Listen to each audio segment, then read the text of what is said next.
तुम्हारे ऊपर आरोप है कि तुमने नेताजी को चौक पर चांटा मारा है। जिसे हम लोग चौक कहते हैं वो शहीद भगत सिंह का स्मारक स्थल है। जज साहब, वो तो मैंने अपने समर्थकों को कानून हाथ में लेने से रोक लिया, वरना आज ये इस कटघरे में खड़े होने लायक नहीं रहता। जज साहब, खड़े होने लायक तो ये भी नहीं है उस जगह पर हर महीने किसी न किसी बात पर धरना प्रदर्शन करने के लिए वहां खड़े हो ही जाते हैं। तुम्हें अंदाजा है कि तुम एक सम्मानित नेता के बारे में इन शब्दों का प्रयोग कर रहे हो। कल जब इनके आदमियों ने शहीद स्मारक स्थल पर जाम लगा रखा था तो मैं एक बूढ़े रिटायर्ड फौजी को अपने ऑटो में अस्पताल ले जा रहा था। वो बीमार थे, दर्द में थे। मैंने इनके आदमियों से लाख गुजारिश करी जज साहब कि हमें अस्पताल जाने का रास्ता दे दें, पर ये नहीं माने।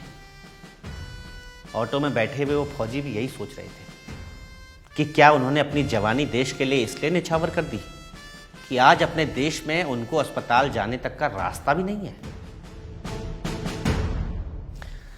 मुझे कोई दिक्कत नहीं है जज साहब, ये हड़ताल करें, धरने करें, जो करना है वो करें, पर शहीदों के स्मारकों के सामने ना करें।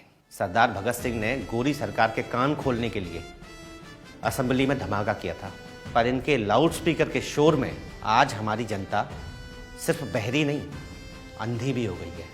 इसीलिए उसे दिखाई नहीं दे रहा है कि आज़ादी के इतने साल बाद भी हम अपनी बुनियादी ज़रूरतों के लिए लड़ रहे हैं।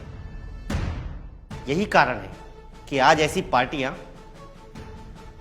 हमें ऐसे लालच देकर चुनाव जीतती हैं कि ये फ्री दे देंगे, वो फ्री दे देंगे। जज साहब, ये शिक्षा फ्री नहीं देते क्योंकि इन्हें पता है कि अगर एक गरीब का बच्चा शिक्षित हो गया तो वो इनसे सवाल पूछेगा। ये चिकित्सा फ्री नहीं देते क्योंकि ये हमें स्वस्थ रखना नहीं चाहते, क्योंकि स्वस्थ मस्तिष्क में स्वस्थ विचार आते हैं। ये कभी जातिवाद, क्षेत्रवाद, भाषा से हमारे विचारों को गंदा करने का काम कर रहे हैं जज साहब। ये कहते हैं इन्होंने स्कूल खोले, मगर उन स्कूलों में इनके खुद के बच्चे नहीं पढ़ते जज साहब। ये कहते हैं उन्होंने गरीबों के लिए अस्पताल खोले, लेकिन जब इनकी तबीयत खराब होती है तो ये वर्ल्ड क्लास अस्पतालों में जाते हैं, विदेशों में जाते हैं जज साहब। जज साहब, हमें एक और 15 अगस्त की जरूरत है जिसमें हमें आजादी चाहिए ऐसे नेताओं से जो देश हित की नहीं, सिर्फ अपने हित की सोचते हैं। जज साहब, मेरी बस इतनी गुजारिश है, मुझे जो सजा देनी हो दीजिए, पर हमारे देश के शहीद स्मारकों पर ऐसे नेताओं और इनकी पार्टियों को कोई प्रदर्शन करने की अनुमति ना दें। इनकी राजनीति सिर्फ इनके अपने हित के लिए है, हमारे हित के लिए तो बिल्कुल नहीं है।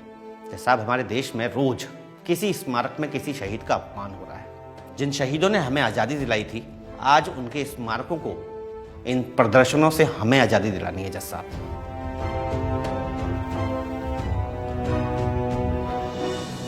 तुम्हारा नाम भी तो भगत सिंह है जज साहब, पढ़ा लिखा हूं, पर कभी आरक्षण के चलते और कभी रिश्वतखोरी की वजह से नौकरी नहीं लग पाई।